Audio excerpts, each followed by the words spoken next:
This is the second CLM tutorial, and in this one we're going to look at the frequently used arguments of clm-play. So the points we'll cover are a few specific keyword arguments such as inc start, duration, start and end, but also frequency and pitch synchronous arguments and the rev amount and SRC width. We'll also look at Fibonacci transitioning between two sound file groups. So let's start with inc start. The default is that source files will always be triggered at their beginning and they'll play until their end. But this could create some kind of repetition in your output sound file, which you may not like. You might like to avoid this by having the sound file start point increment automatically as you move through the sound file, if of course your sound file is long enough to do this. So if you want this to happen, you just have to set the inc start argument to the clm-play function to be t. The increment will then be scaled to the duration of the entire output sound file, so that by the time you get to the last call of that particular sound file, you'll be starting just before the end. So in this example, you can see that we've got a sound file palette with two groups. The first one with two sound files, the second one with just one sound file. And you can see that the clm-play function sets the inc start keyword to be t, so that the sound files in group 1 will be incremented as we pass through the piece. This should also be audible when you listen to the output sound file.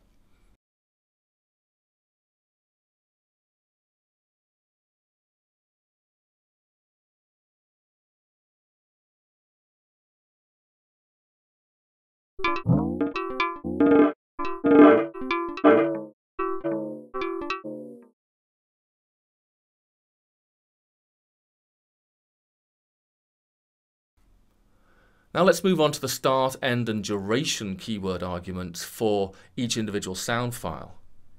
This allows you to specify segments of source sound files within the sound file palette.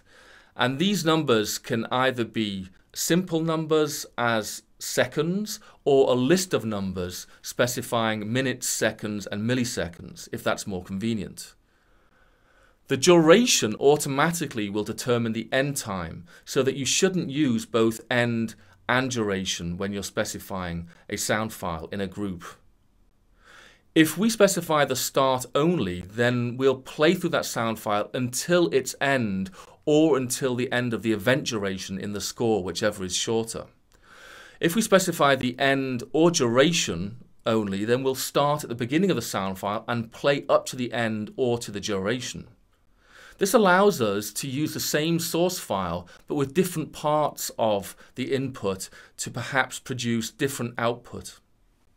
And we'll cycle through these different segments of the input sound file as if they were separate sound files. So in the next example you can see that we've got a group of sound files in our sound file palette here, but they all have the same input sound file, test sound file 1, but with different start and ends and durations. We should also be able to hear the difference in the output sound file.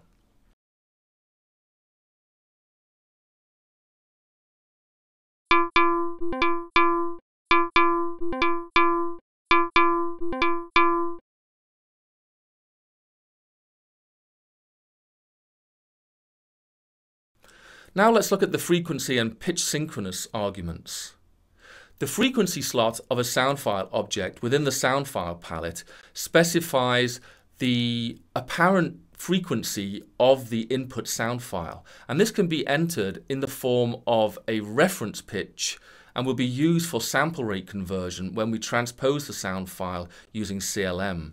So this can be either a note name symbol like CS4 for C sharp in the 4th octave, or a frequency in hertz. The default, if you don't specify it, will be C4. When we call clm-play, we can have what we call either pitch synchronous or non-pitch synchronous playback. Non-pitch synchronous is the default, so the playback speed or the transposition of the sound files will be based on the pitches of the current set, so they won't be mapped to the exact pitches of the players.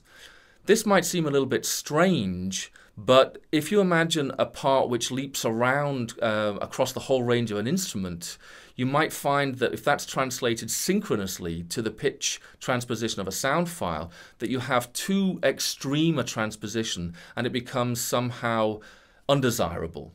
If you do like the results of that, you should definitely use the pitch synchronous output.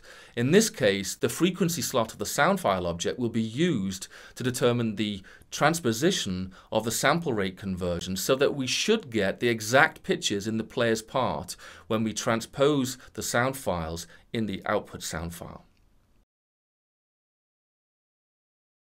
So this example shows that we've got a sound file palette with two sound files in the group, but in fact they're both test sound file 4, just with different endpoints. We've also got two different frequency slots, which is not normally the way you would set up your sound files. Usually you would specify the actual apparent frequency of the sound file, but we're changing this to create different output and different transpositions in the output file, so that when we call clm-play with this pitch synchronous slot set to T, we should get it transposed to the pitches in the score.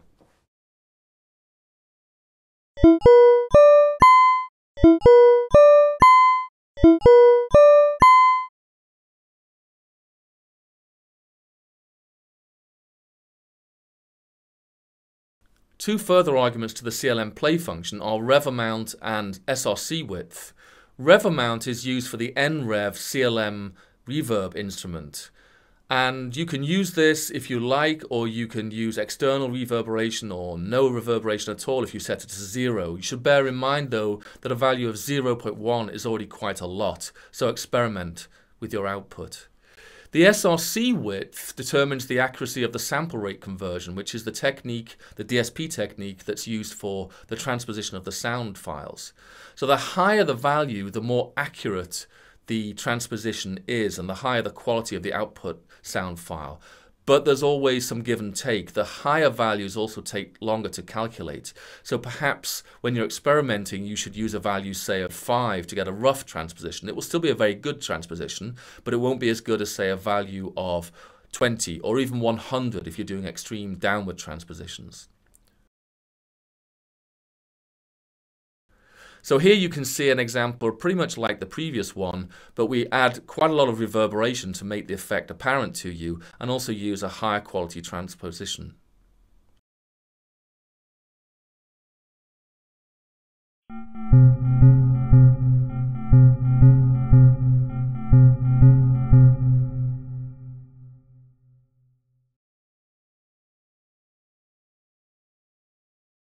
We'll now look at Fibonacci transitioning between two sound file groups, and this is the only option available to us for using more than one group in one output file.